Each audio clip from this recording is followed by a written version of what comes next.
Welcome, bro. Thank you for coming on the show, man. My pleasure. Thank you for having me. Yes, sir. Yes, sir. Let's begin by talking a little bit about where you're from, where you were raised, that whole thing. Okay. Born and raised in Brooklyn, New York.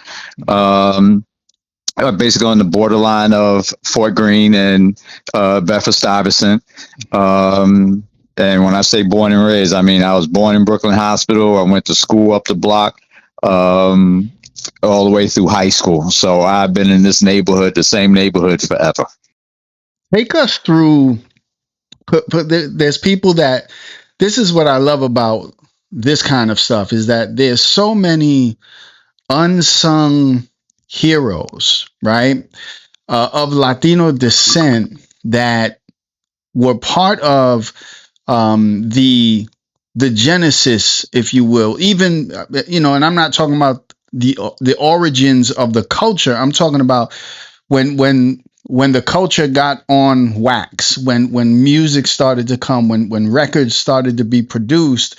We see so many people from the very beginnings of, people like you see Tito Puente playing on Sugar Hill Groove. You see Jimmy Delgado playing on the breaks with Curtis Blow. Then you have Pumpkin, who, was Panamanian and Costa Rican. And he was really like the first super producer for Enjoy. And then I believe he ended up on Profile Records before his passing. But Right. you Right. know so Pumpkin was huge, and there's so many others. Of course, we know, Joe Conzo. When we talk about the visuals of the culture, he's partly responsible for that. We talk about the audio of, but the cassettes, the jams. And this is Tape Master Sammy at Harlem World with the Cold Crush and the Fantastic.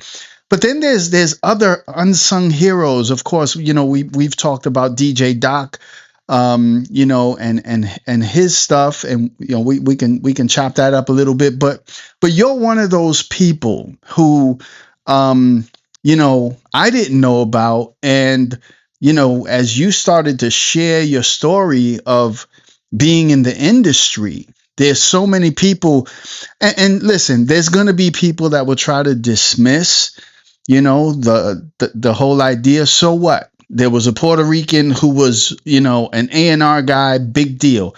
Well, it is a big deal because for the most part, many people kind of viewed it as either they were African American or they were Caucasians. And we really played, when I talk to people like Sunez Allah, and he talks about, some of the stuff that he's done with his writings and his background work and the Source magazine. Again, we've been there, from the beginning and then into the music industry. So take us through how you got involved in the industry. How does all that happen before we even talk about Rakim and that encounter? Yeah, and the thing is that for what I did in the music industry, and everybody, and I don't care what the nationality was, for what we did, we are the unsung heroes. I just had a conversation with somebody that said, well, and it had to do with something that was posted by me in regards to Eric Lee and Rakim, and it said, tired of like people taking credit and they didn't write a lyric. Well, it goes much deeper than writing a lyric. There's such much more behind the scenes and what goes on, and we didn't do it for the most part. Most of us didn't do it for the recognition, for the fame, or anything like that. We did it for the love of the music, and we got paid.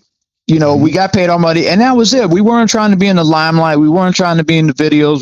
We loved what we did, and taking new music, and all of a sudden it becomes a household name. And then you get your awards, your gold plaque, your platinum plaque. That's what we lived for, and it was people who did radio promotion, street promotion, retail, publicity, and we all did it for the same reason. And that's what it was about. We love the music.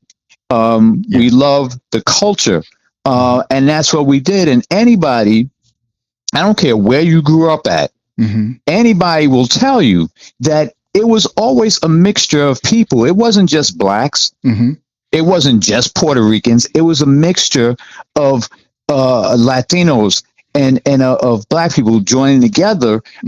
Any house party you went to, any block party you went to, this is what you had out in the street. And this is before I got into the music industry. I got into the industry because I came out of high school not knowing what the hell I wanted to do.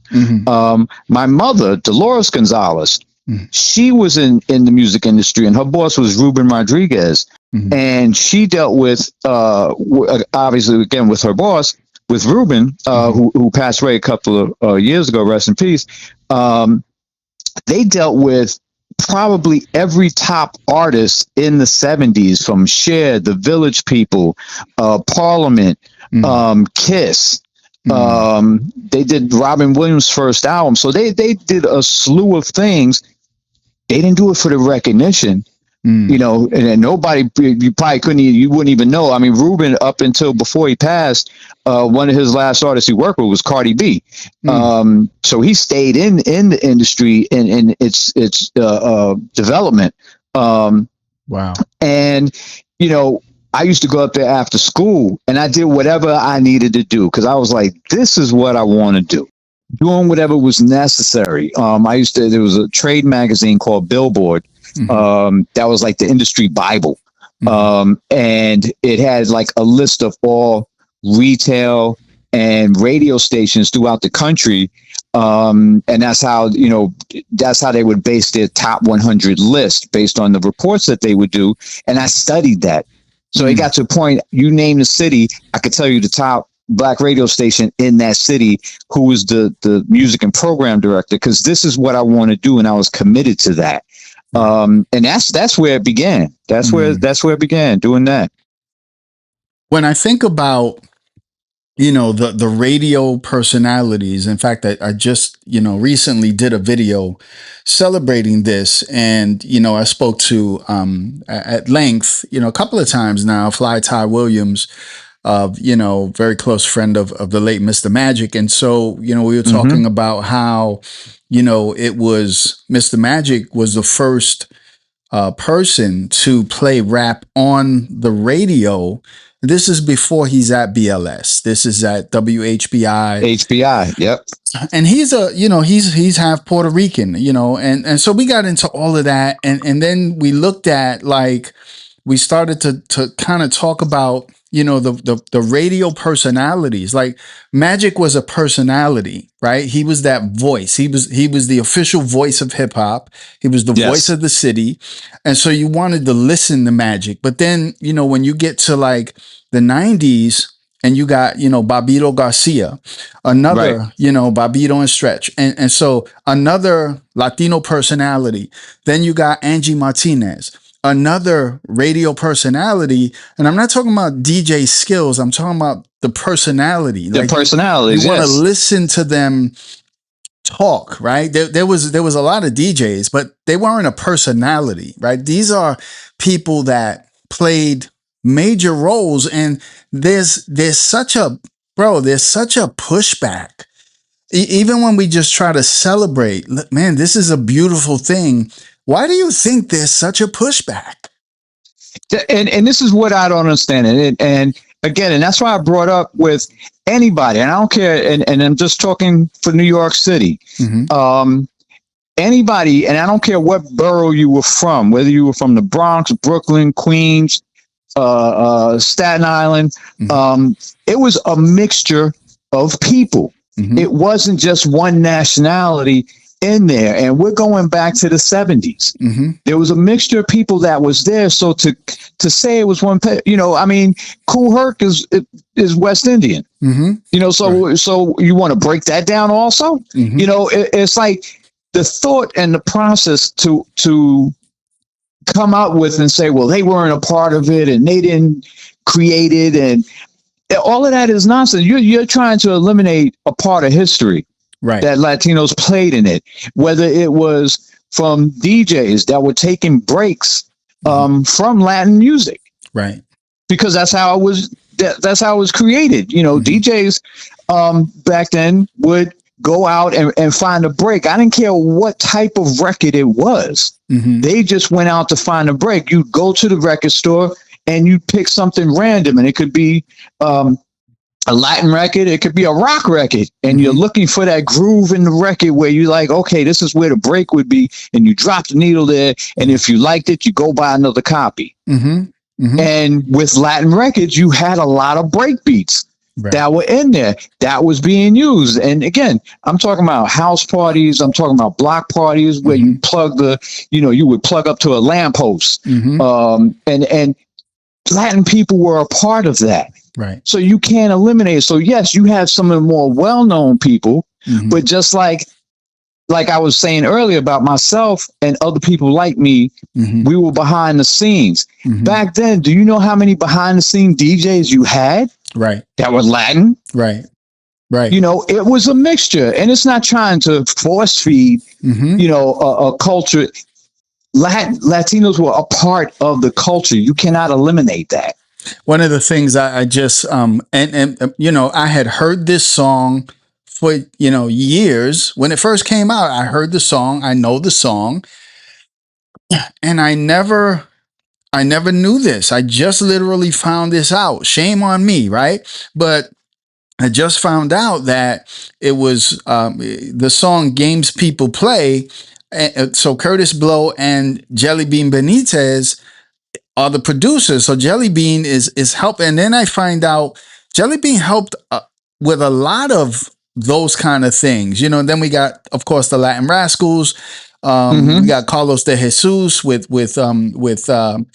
not Video Music Box, but what was his New York Hot Tracks. The Hot Tracks, yes. The Hot Tracks. So, again, man, we just, the reason for this channel is to celebrate not only the Latino contributions and creations, but to celebrate the culture as a whole, because it was all of us together. And it's really those who would just try to seek to cause, a divide. But let's move on and let's talk a little bit about how you got connected with Rakim, Eric B. How does that all happen? What were you doing at the time? How did you get, how did you hear about them? I'll tell you a quick story. I was in my man's house, and we were listening to the radio, and all of a sudden this very slow song comes on, right? And we all know it. And it begins with ding, ding, ding, ding, ding, ding, ding. So I'm like, what is this? And then I start to hear the voice, and immediately I said to my friend, I remember this. I said to my friend, his name is Pozo. I said, this dude is about to change the game. I never heard anything quite like that flow. Right. That when he said, if he was water, he'd flow in the Nile. Like his flow was so. But anyway, take us back. What are you doing prior to making that connection, and how does that all happen?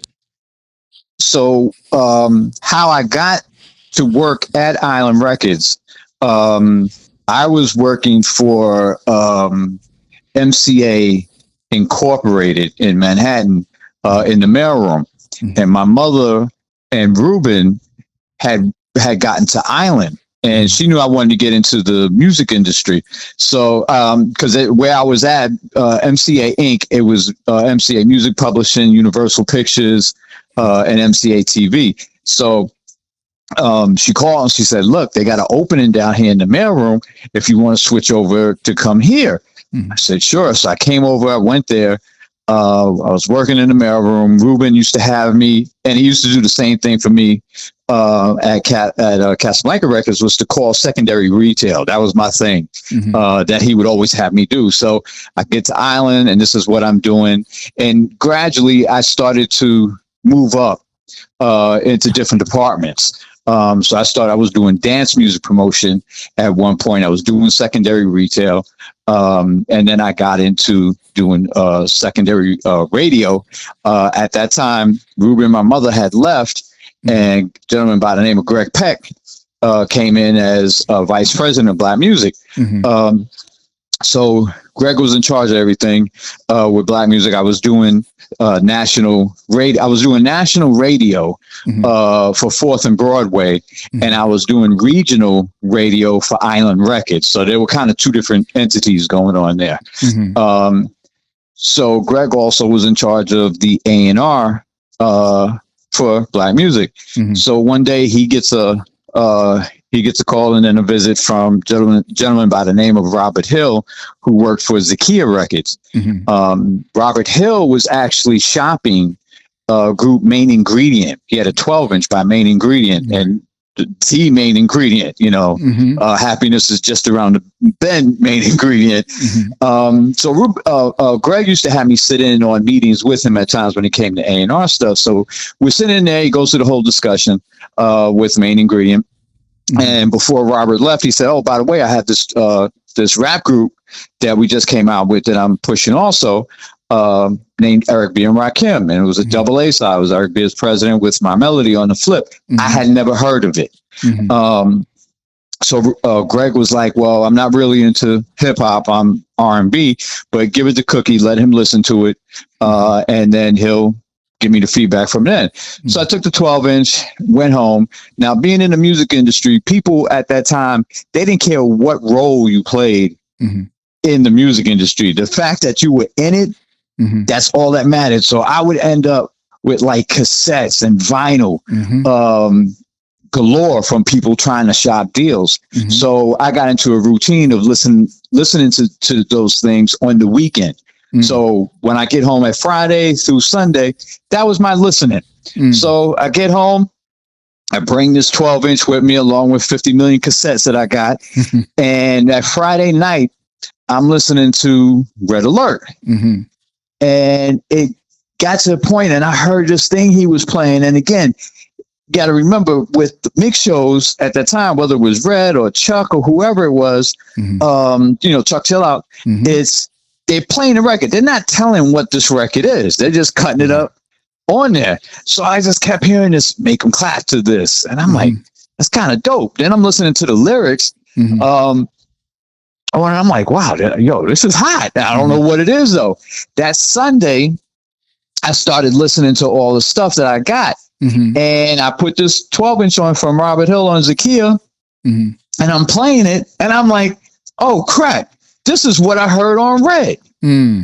It was probably about 3 a.m. And I called Greg up and I'm like, Greg, if there's nothing else on this plan we have to sign this. And at that time, even though I was listening to all this stuff, I would have people come up to see me. I mean, the reception area would be full of people shopping deals because I would see everybody. It didn't matter.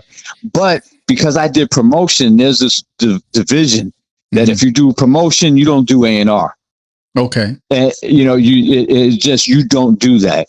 So it was never really taken seriously with stuff that I would bring, because I brought a lot of stuff prior to and afterwards, after Greg left, to the label. But because I did promotion, it really wasn't accepted. It wasn't an acceptance of doing A&R. Right. So that's when I told Greg, and Greg was like, all right. He's like, if you're that adamant about it, I'll push it, because he's the vice president. He's like, we'll sign it, but you're in charge of it and you're doing the promotion. That doesn't alleviate you from doing promotion. I'm like, no, I don't like doing A&R, really. I don't have the patience to be sitting in the studio. So he went in and did the deal, and we did a 12-inch deal. We picked up Eric B. as president of My Melody, took it from Zakia, and flipped it on to 4th and Broadway. The advance that was given to Eric and Ra, they went ahead and they started doing demos of the stuff they wanted to put on the album. And when we did deals back then, it was always the same thing. For 4th and Broadway, we did 12-inch deals, and it was always 2 12-inches and 5 LPs with an option period in between each one, with the option period being that we're not stuck with a group that can only give us one single, and a group is not stuck with a label that's just going to put them on the shelf and leave them there. So it was like 6 months in between for us to make a decision on whether we wanted to pick up the next option and stuff. And that's how it was done. Now, what was the first album that they came out with on 4th and Broadway? The first and only one was Paid in Full. Okay. So we did the Paid in Full. And technically, when you listen, or anybody that has Paid in Full, there's really only 7.5 songs on there. When you technically look at it, 2 of the songs on there were instrumentals. Eric B is on the cut, and Chinese Arithmetic, and they were basically fill-ins. And Paid in Full really wasn't a completed song. It kind of got stretched out. Right. The reason for all of that was because Eric B is president, my melody was out. We were getting a lot of pressure from retail to put an album out. So after we had that, we came back with I Ain't No Joke. So now it's definitely pressure. And the one thing you cannot do with Rakim is rush him on a project. Rush him to write lyrics. Right? He's not about that. He's going to give you perfection. And like any perfectionist, they look at it like, hey, you do it on my time. Now, how did it work? You decide, okay, we're going to take this, we're going to bring it to 4th and Broadway. Did you have to bring them back into the studio to refine what was done, or did you just take what was already done and just put it on 4th and Broadway and just put it out? It was already a done deal. That was a done deal. Okay. That was a done deal. So we just took basically what was on Zakia with Eric B as president and my melody, and just switched it straight onto the 4th and Broadway label. Everything else was a work in progress. Now, was it accurate? I saw something with Marley Marl, and Marley Marl was talking about how they recorded that in his studio, I guess in his apartment. The My Melody and Eric B as president. Yeah. That was done. Marley did that, and again, that was under the Zakia. When they went in to do the rest of the album, that was done at Power Play. Okay. Now you have this single. It's definitely hot on the streets. Paid in Full. Well, what was the next single that I Ain't No Joke? So I Ain't No Jokes. So before it got to that point, they get an advance. On the singles. Now it's just a single deal at this point, with the options for second single albums, etc. So they go in, they come back, and they bring in. I want to say it must have been about 3 songs. It was I Ain't No Joke, Paid in Full, and I think My Melody. As soon as I heard that, I went to Greg again. I said, Greg, skip the second 12-inch deal. Let's go straight for the album, because this is incredible. Listen to these lyrics. But wait, wasn't My Melody already on? Not My Melody. I'm sorry. It was I Ain't No Joke, Paid in Full. Move the Crowd. I'm sorry, that's what it was. Move the Crowd. That was the other one. Now, are you allowed to? I don't know if you're allowed to discuss this, because I'm sure back then. Right. I was an MC too. I was a rapper, and I was living in Rhode Island, and I'm trying to shop a deal. It's funny how you talk about, the amount of cassettes that people. So I'm working with a DJ, and he is getting singles sent to the record store in Providence that sold, music. They sold records, but it was a little independent label called Wild Pitch Records. And so Wild Pitch is sending it. So the DJ that was working with me knew Stu, and he said, I got this kid, boom, boom, boom. So Stu would call me at the house, Stu Fine is who we're talking about. And right at that time, they had Rob G, Chill Rob G, I think Main Source, Yeah, main and source. there was some others. But so he was always like, send me something else, send me something. So one day I was in New York and I said, you know what? I'm just going to go, and I'm going to go I'm not going to tell them I'm coming. I'm going to just go to the office. And I did it. I got in the train. I went to the office, went upstairs, boom, boom, boom. Introduced myself, and he's like, oh, nice to meet you. Come on in. And I had just sent him a full package too. And so when I got into his office, I kid you not, bro, he sat down and my project was on his desk. But he said, I just want you to understand what it is we're dealing with here. And he points. He says, look around this room. And it was, bro, boxes and boxes and boxes of cassettes of people trying to get a deal. Get a deal. Like, yeah. Wow. Yeah, exactly. You would not believe how many people, literally, like, I would have the reception area, and this is just for people that I would see, because with most labels, and more of the major labels, not so much independents, but the major labels, they wouldn't see you unless you had legitimate management or a lawyer representing them. They wouldn't see you. Now, what would make, as an A&R guy, you get a cassette in the mail, what would make you just say, throw this away, pass? You don't even listen to it. What are you looking for exactly back then? Back then, there were three things I listened for. I listened for the flow. I'd listen for the lyrics. I'd listen for the beat. And for me, you had to have two of the three for me to consider it. And because there's so many that you're listening to, and like what you were saying with Stu Fine with the cassettes, it was like that everywhere, every independent label. Because you got to understand, back then, independent labels are the ones that broke the music. Right. It wasn't the majors. It was the independent labels, because we took chances and did things that went left. The majors came in afterwards, and they would try to saturate the market with whatever was hot. So you would get like hundreds of tapes in the mail. You would get vinyl, because then they would press up vinyl. And you would have vinyl floating around. So you literally had like hundreds of this. And because you do want to give the listening time to it, but you couldn't listen to the whole thing. So you had to for me personally, you had to catch my attention within the first 30 seconds. Yeah. Yeah. And you have a 30-second window. That's what Stu told me. He's like, he said, your stuff is good, but I need a single. I need it. Right. I haven't heard that yet.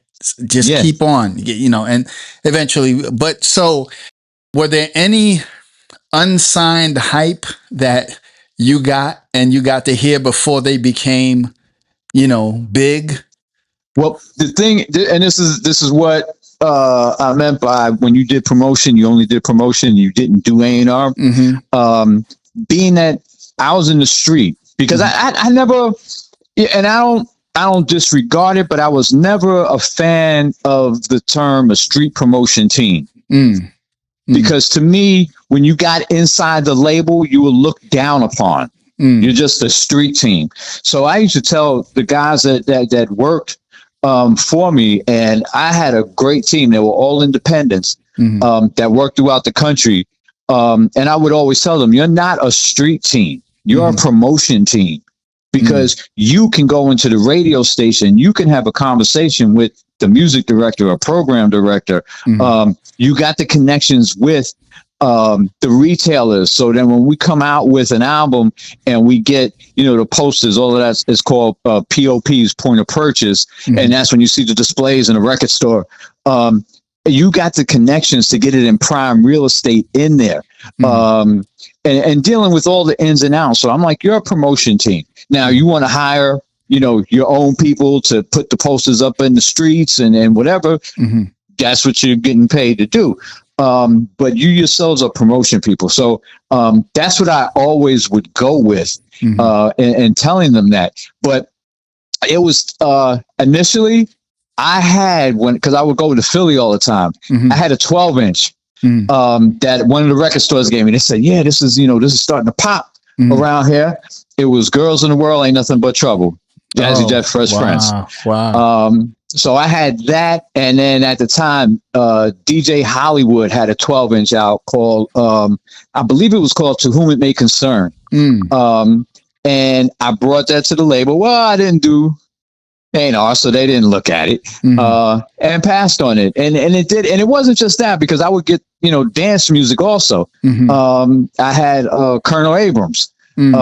Before he came out, because WBLS with Timmy Regisford and a guy Boyd Jarvis, they used to always play it on the air. So I used to get wind of it. So I was like, look, this guy Colonel Abrams is good. He's gonna be hot. Right. They didn't do anything with it. Wow. So it was a Fat Joe.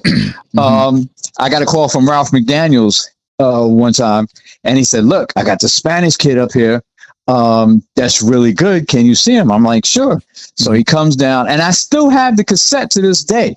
It was Got a Flow. Wow. And it has on there written, Diamond D had produced it. It's all handwritten on the cassette. And I was like, I like this, but again, I didn't do A&R. Now, the one to me that was the biggest, and this is what I said, like, this was after Greg left, because I truly believe that if Greg was still there, he would have let me sign some of these artists. Not the Jazzy Jeff, because that was prior to him, and Fresh Prince, that was prior to him coming there, but the Fat Joe, and then there was this record out on B-Boy Records, Boogie Down Productions. Right. And they had the album out. And I'm like Criminal Minded. So I'm like, this is hot. Chris, KRS, and Scott LaRock, rest in peace, used to, they would come see me like almost every week, because I was really interested in signing them. And I knew that the deal with B-Boy was coming up. And I looked at that the same as like Zakia. So, they were coming. I was really pushing it. I wanted them. Unfortunately, Scott passed, and the label they didn't consider it at all. And I was like, look, it's no disrespect to Scott. Scott was great. I'm like, but you have the main portion of this, which is KRS.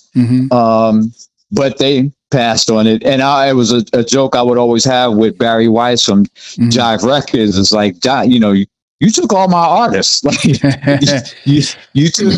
Boogie Down Productions, you took Jazzy Jeff, you took the Fusenickens, because I had them also. All these groups. So there's a lot that came through the doors that, unfortunately, because of the situation that I was in, the record company didn't, and the A&R department that we had didn't really want them. They weren't interested at the time. Okay. So, as I think back, you mentioned something. Now, I'm not sure if this is okay for you to talk about. Just let me know. I really can't divulge that. But, when you see young artists, right, and they get signed back then, right, and they get that initial signing bonus, right? What would that have been?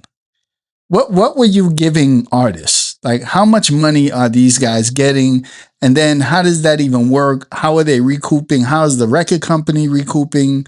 Because these guys. I'm glad you said that word. Yeah. Because that's the word that I told every artist. Because when I would sit down with somebody, and we would sit in a conference room. A conference room was a glass table.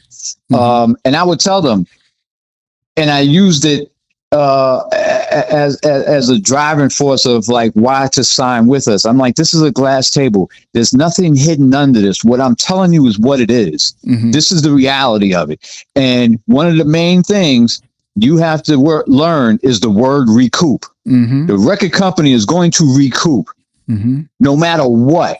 So you have to understand that whatever you spend, whether it's the recording budget and, you want to take limos there and you want to spend all this money, they're going to recoup that. The money that you get from your record deal and the artist would get 10% of whatever it was. So if it was $100,000 deal for the album, they get $10,000. You don't get $10,000 just to, you can do whatever you want with it. It's your loan. Because the record company is going to recoup not only that $10,000, but the $100,000 that's going into it and everything that goes along with it. There are things that the artist doesn't even know is being spent because sometimes they're not consulted on it. When it comes to a lot of the promotion and full page ads out and whether it was the Source magazine at that time or Billboard magazine or whatever it was, all of those things that's being spent is billed on you. So it's a loan that you'll get recouped. So you always got to be mindful. And I always tell people, we got to understand it's the music business. The business comes first. Yeah. It's good to be creative. You can write whatever you want to write. You can produce whatever you want to produce, but you better put the business aspect of it first. Because that's what's going to come back to haunt you. And unfortunately, record labels, you got a lot of young kids that, they don't have it like that. They're barely getting trained for to get to see you.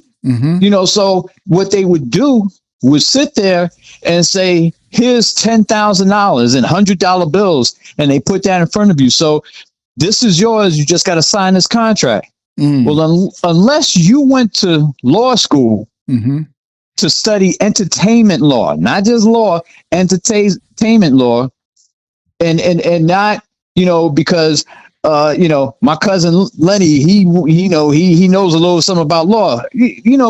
Taking business law in high school does not qualify. Right. So you have to understand the lingo because one word, wherein, herein, to, whatever it is can change that whole dynamic. And that's why you see so many artists that they don't get the royalties that they want. They don't have the publishing that they want. They don't own their masters because this is what they would do. They would entice you into signing whatever contract it was because they put this in front of you. And if I got $1.50 in my pocket and I'm looking at $10,000 in cash, well, hell yeah, I'm going to take that $10,000, not realizing that it's the long-term effect. And those are the dollars that you would get. Your money comes from the publishing and your royalties. You don't make a lot off of record sales.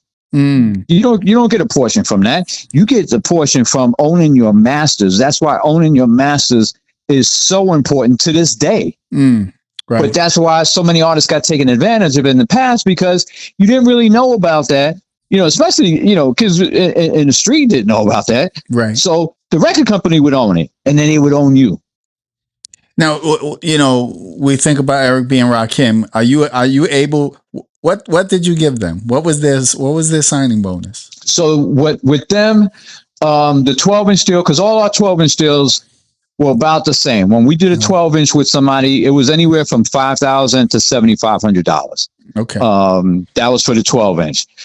With Eric and Ra, it was 12-inch was $7,500. The first album was $75,000.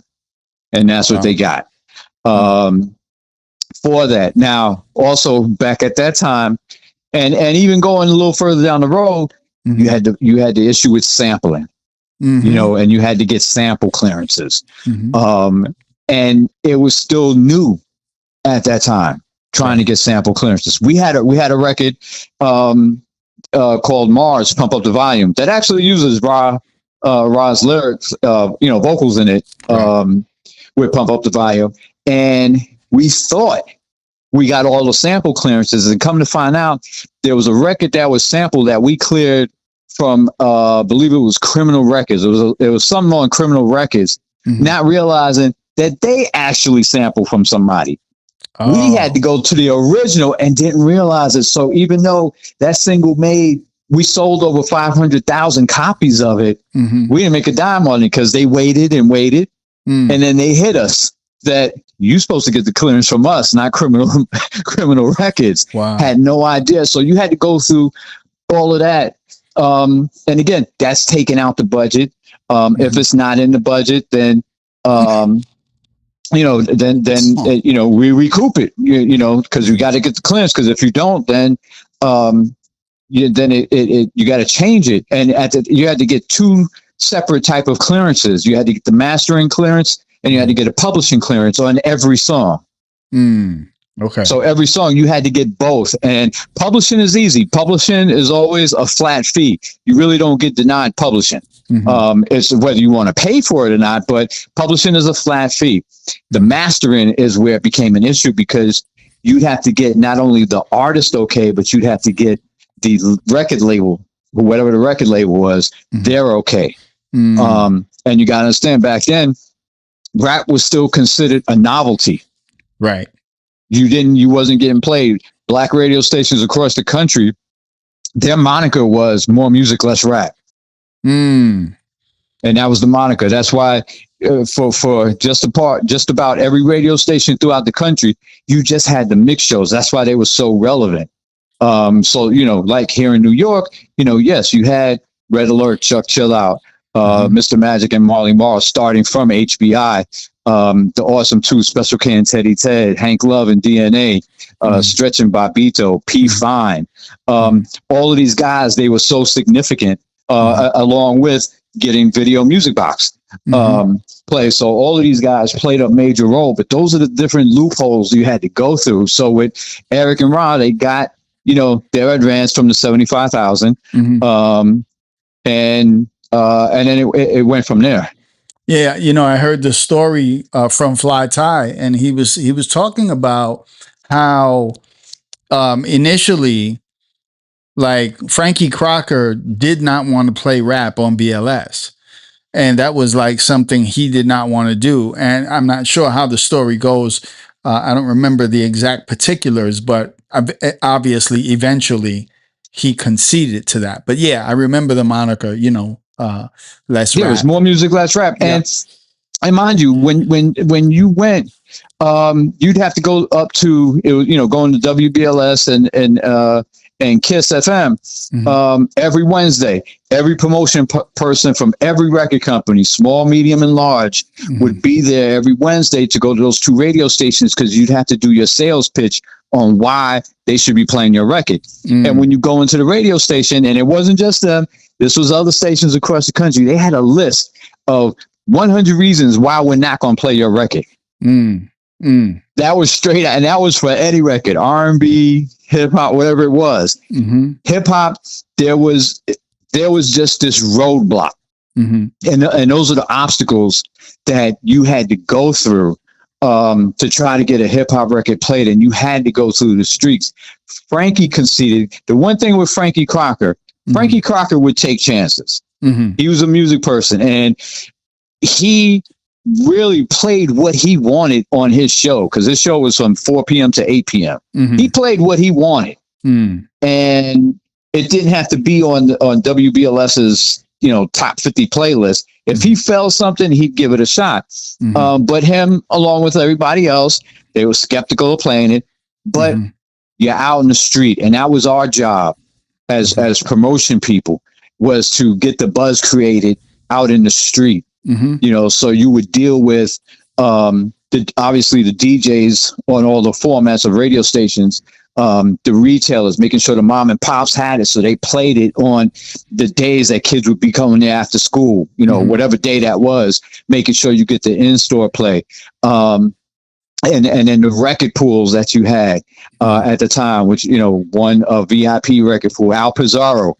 Which Al Pizarro is so instrumental in helping to break records in New York with VIP, because with a record pool, whether they had 50 members or 100 members in their pool, they paid their fees. They would get all the records from record companies, and then they would give feedback, and they would say, okay, this is, I played this, whether it was like their mobile DJ, whatever they were, and they would say, yeah, we got good feedback, or this cleared the dance floor and nobody likes it. So we would utilize them in getting feedback to help push it, and all this information is what we would have to take to to BLS and KISS to try to get the record played. Right. Wow. Heavy, man. Let's end with this. Let me ask you your opinion on this. You worked with Rakim, Eric B. Rakim, and there are certain artists that have longevity, right, from their beginnings. LL is one of those. There's not many, but there are certain artists, and Rakim can still KRS, longevity. But Rakim, even Kane, what do you think gets people to still listen to Rakim after all these years? Well, the one thing that I've learned, and not that I downplay it, but I've always looked at every artist that I've dealt with, hip hop wise. I always call the artists my kids because you want to see them, as artists to grow and to flourish, and I work with a lot of great ones, and you want to see them all do well. My first hip hop record was world famous Supreme Team, Hey DJ, Masters of Ceremony with Grand Poobah, X Clan, Mobb Deep. We did their first album. And it was so many more in between. Sarai Boo from Divine Force. And you want to see them all do well. Tony D, who I signed from Rocky Buchanan, who's doing the Hip Hop Museum. I got to meet Rocky because he and Jazzy J had Strong City that had Masters of Ceremony on there. And I signed Tony D, who produced who the heck did it? He produced a group that was big at the time. It'll come to me in a minute. But you want to see them all do well. I never realized the impact that Rakim had on so many artists until I started seeing interviews done, whether it was Nas or Jay-Z or whoever it is, and I mean these are top people. And they say, I got into this and I started doing this because of Rakim. And yes, he used words, he played with lyrics, thought I was a donut, tried to glaze me, things like that. It wasn't said like that back then. It was like more traditional. I mean, you had some records out there that were more significant, whether it was the message or problems of the world today, that it was more tighter lyrically. Right. But for the most part, they were fun records. He just created a flow and had this air about how he rhymed. That I think that's what stands the test of time when you go back and look at it. And again, you want to see all your artists do well. With Paid in Full, after their record went gold, which we sold over 500,000. 10 years later, it went platinum, and, again, because of the resistance that you had with hip hop at that time, you didn't see, a lot of artists didn't achieve the sales that they probably should have because they didn't get the support. Right. What do you think about, I just saw this and I thought it was I thought it was beautiful. I saw Slick Rick just dropped an album, right? And it's actually like a video album. It's on YouTube. And so I'm like, and I saw Nas doing the interview with Slick Rick and I said, wow, like this is somebody that probably many of the younger generation today doesn't know who he is. Or if they do, they're familiar with Lottie Dottie. And what are your thoughts on artists that, quote unquote, were past their prime now trying to put out albums now? I think that why not? Why not? If you've shown that you've grown. It's like I just recently saw, and I don't know how true it is, but it's supposed to be a collaboration of Rakim, KRS, Big Daddy Kane, and Cool G Rap. Who to me, Cool G Rap was one of the most underrated rappers in history. Yeah. He should always be named up in the top 10. But they're supposed to be doing a collaboration. Again, I don't know how true it is. It keeps coming up on my feed on Instagram. So I'm like, but I'm like, why not? Because now you have more accessibility out there than you did in the past. Before, in the past, you had to rely on record companies getting your records played on radio stations.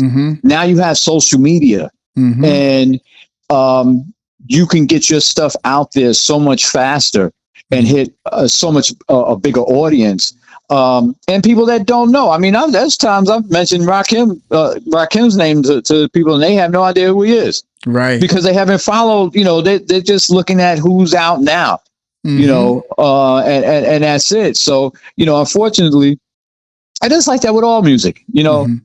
People just tend to not look at the history of how this came about. They just what's out now. Have you heard Slick Rick's album? No, I haven't heard it yet. Yeah. You got to listen to it. I want to listen to it. I try to stay on top of stuff. It's pretty good. It's pretty good. And I think that if it's done right, and it shows also a little bit more of a growth. You can't copy what you've done. That was a conversation I had with Melly Mel one time. He said the hardest thing was to try to duplicate the message because that's what everybody wanted to hear.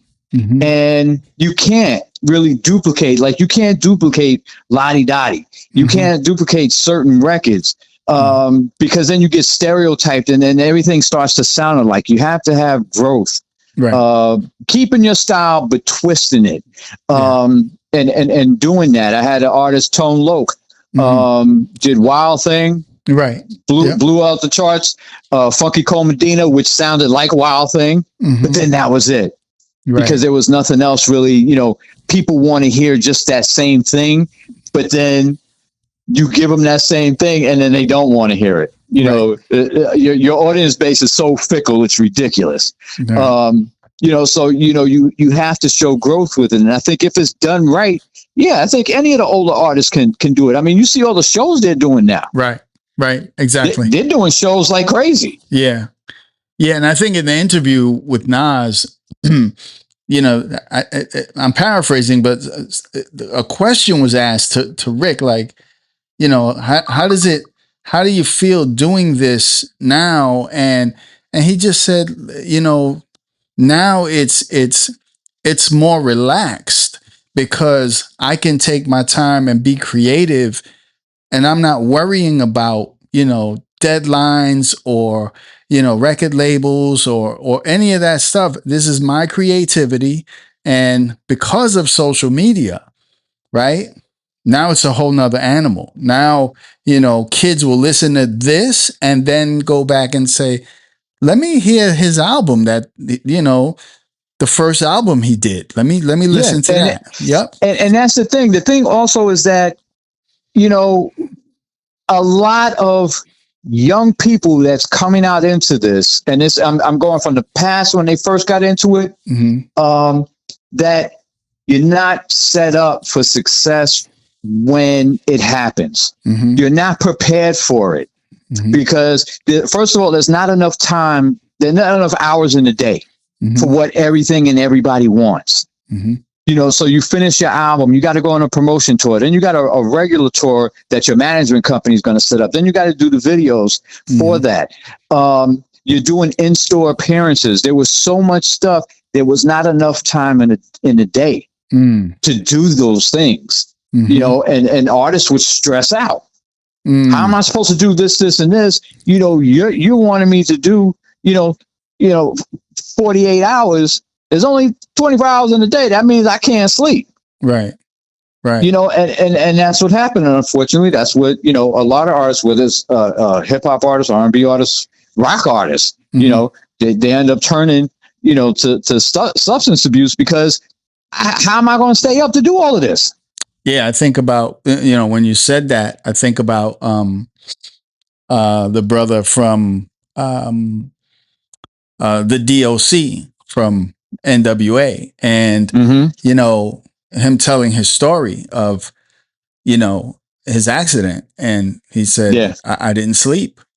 Yeah. I was working, I was grinding, and I fell asleep at the wheel, cost him, his career, his career. And the thing is, and that's what, artists have to realize.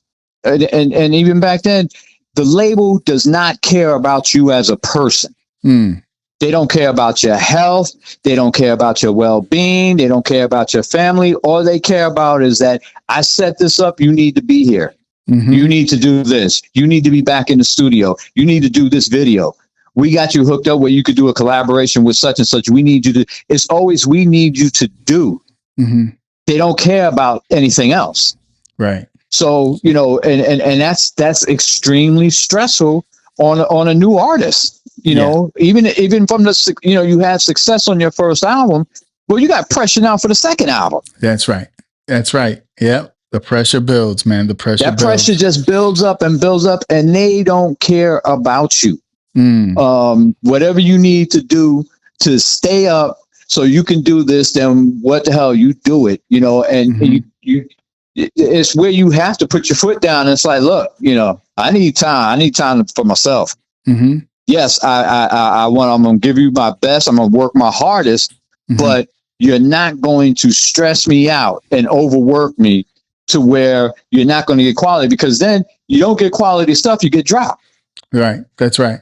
Yeah. So you lose out either way, in doing it. And there was a lot of things I didn't learn about you hear the stories, but until you're physically in it, you don't know. So, growing up, I was at Island Records for 10 years and I knew how to independent work.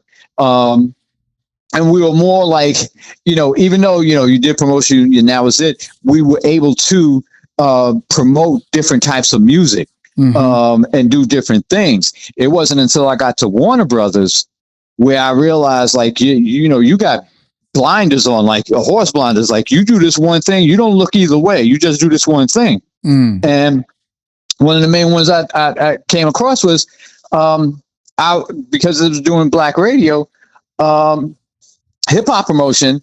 I wasn't supposed to go to Hot 97 because Hot 97 was a crossover station, and that was the pop department. Okay. So I'm like, what do you mean? Like, I don't go to Hot 97 and all of those crossover stations throughout the country. They were under the pop department, and that's why they called them crossover stations, because you get a bigger budget when you're on the pop music side than the R&B side. Black music only got X amount of dollars. Pop music got the white music department, they got way more money. Right. So stations like that throughout the country, they were called crossover, and that's why, because crossover, you went through pop. Wow, brother. Thank you so much, bro, for just the jewels, the insight, and just sharing, another piece of our story. I know people are gonna really be blessed and enjoy this interview, man. Any final words you want to leave us with? It's just, don't eliminate or don't look at that something was created by one culture. When you look at hip hop, and hip hop is the elements of hip hop, and you have 5 different elements that are in there. You can't eliminate a nationality, right, or an ethnic group because you felt that because of your feelings. Look into the history, and it's for anybody. Always look at the history before you take somebody's word. Look at the history. of what goes on before you listen and take it on face value. You know, you got to see what's going on. What happened? How did this get here? How did this come about? You know, learn about it first before you kind of jump on a bandwagon because such and such said this and such and such said that. You know, you never take anybody's word just because. Study it, you know, and when it comes to Latin history, look at the Latin history, look at the people who were around, you know, like you mentioned, Carlo de Jesus, you know, and you also had Paco and Ricky Ricardo, that were on-air personalities that were very significant, you know, in it, and study it and learn and see that there's much more to it than just what one person or a couple of people say. That's right. That's right. And with that said, grace and peace. Thank you guys for tuning in. We'll talk to you on the next episode.